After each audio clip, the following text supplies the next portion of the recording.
Well, I'm on the phone with head football coach from Ellsworth, Duane Crawford. And, Coach, congratulations. A huge victory on TV, no less, over the Red Riots on Friday, 46-10. Tell us a little bit about the game.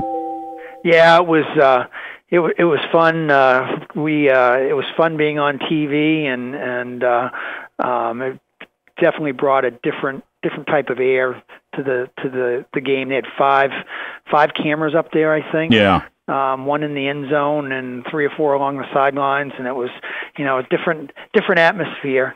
But went up there and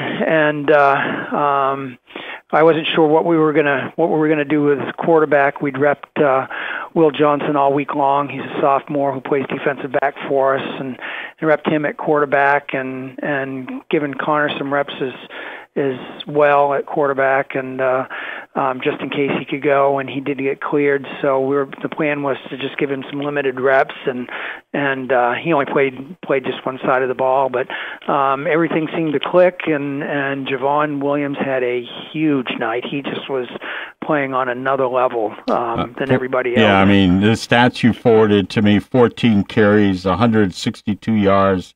5 touchdowns, and then defensively he had an interception. Yeah, interception, and then we had they forced a safety, and he had a free kick, and which is essentially a punt, and that was a 62-yard punt on top of that. So I mean, he was in the zone, and he's a great athlete anyway, and so it was nice to see him get out there and do what I know he can do, and that just set the tempo for the whole game. I mean, they started off, they elected to receive, they fumbled on their first snap, and we picked it up and just drove right down the field, and I think within 3 minutes we're in the end zone, and defensively we did a pretty good job making sure that they didn't get to the outside for the most part. We gave up contain a couple of times, but so out of the three prongs that I said we had to do well in, contain and offensive line, we did those well. Our special teams was still not very good. I think their average starting spot on the field was probably their 40-yard line on kickoffs. So, and we had plenty of practice at it. We got a little better towards the end, which was good, but we still, for some reason, and even when I coached at MDI, we seemed to struggle with kickoffs down there as well, and I don't know why, but we're going to continue to refine and work on that and see if we can't do a better job with it. Well, how did the players do in terms of health-wise coming out of the game? I'm not going to answer that question because every time I do, okay. I come to show up to practice Monday, and someone that wasn't hurt is hurt. So. All right. Well, we'll hope that everybody did okay. Yeah, we came out of it.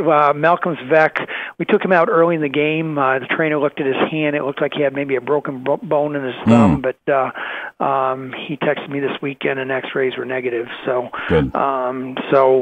I'm not sure what we're going to get out of him this week, but other than that, I think we're okay. So you're on now down to East Machias on Friday night to take on the Washington Academy Raiders. Yes, yeah, and actually, Coach McKay and I went to Dexter and scouted them on Saturday, and they've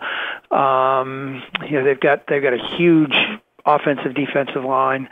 They have 3 backs in the backfield. They're kind of similar to what we have. They've got a big guy who runs the ball, who's also fairly fast, and then two fast backs, a quarterback and a wing back, and so we've got more of the same. We need to learn how to stay in our lanes on special teams, especially kickoff and punt, and if we don't, those speed guys are going to take advantage of us, and the offensive defensive line just has to be able to move those big bodies around, or it's going to be a long day.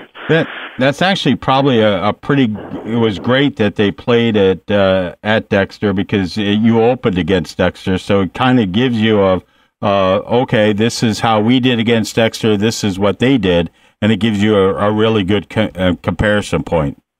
Yeah, it does, and I think they actually did a better job with Dexter than we did. The final score was 29-0, but they did a better job moving the ball against them. They just weren't able to finish out their drives. And then defensively, Dexter did pretty much the same thing they did to us. They'd have them stopped, and then they'd give up a big play. So, pretty similar, I think, on that front. And but it definitely being there let us see. It's hard to tell when you're breaking down film the speed of the game. So that's the big thing when you go scouting, is you can determine how fast these teams really are and what they have. So it was nice to see him down there against someone that we just played. What do you work on this week?